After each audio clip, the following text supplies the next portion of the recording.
To use the words of the 1990s all-girl rap act Salt and Peppa, let's talk about costs, baby. The pressures on our financial management department certainly change as we start integrating with cloud. We know that it's going to affect things like budgeting and chargeback. What is chargeback?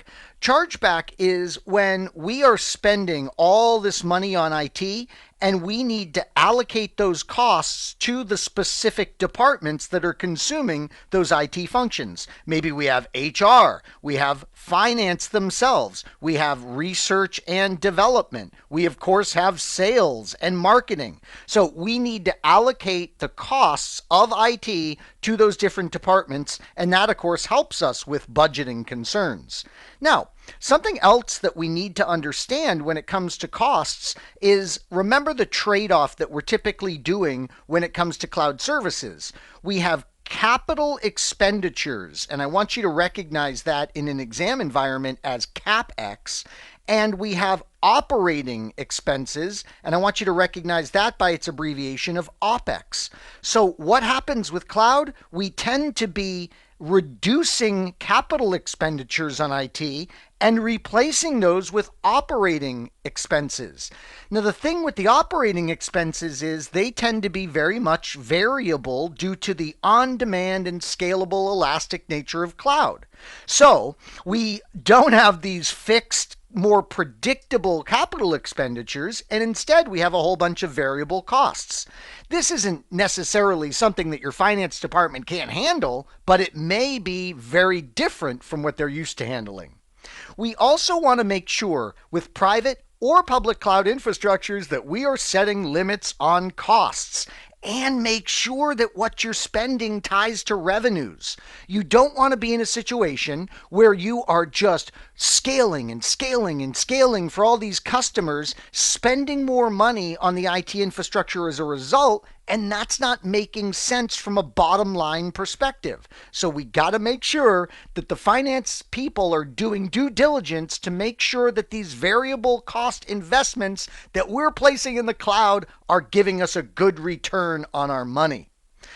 Keep in mind, too, that a lot of public cloud vendors are going to allow different cost models. Let me give you 3 examples of how you might be doing pricing when it comes to like virtual machines, for instance.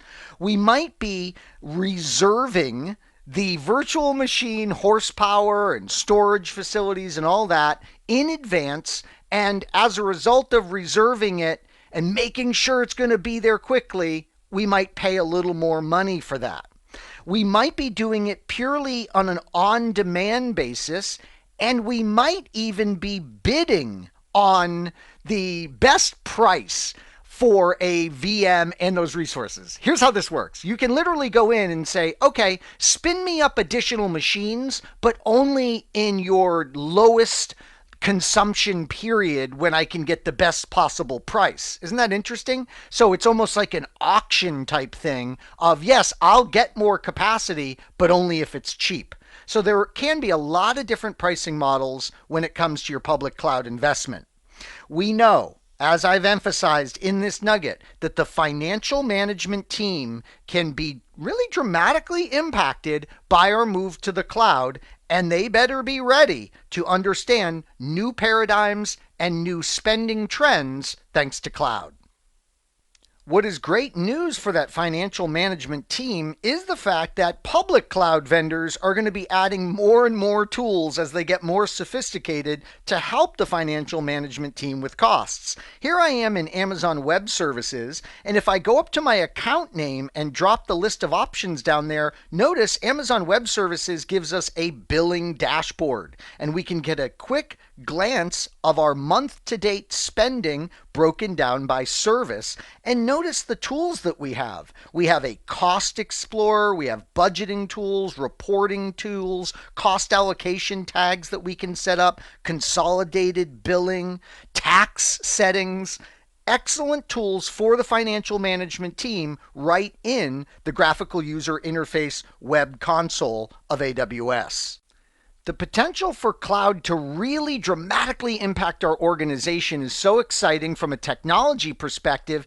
And keep this in mind, if we've got a great, well educated financial management division when it comes to cloud, we can not only gain technical advantages and great efficiencies in our operations, but we can even save money in the end while we're achieving all those benefits.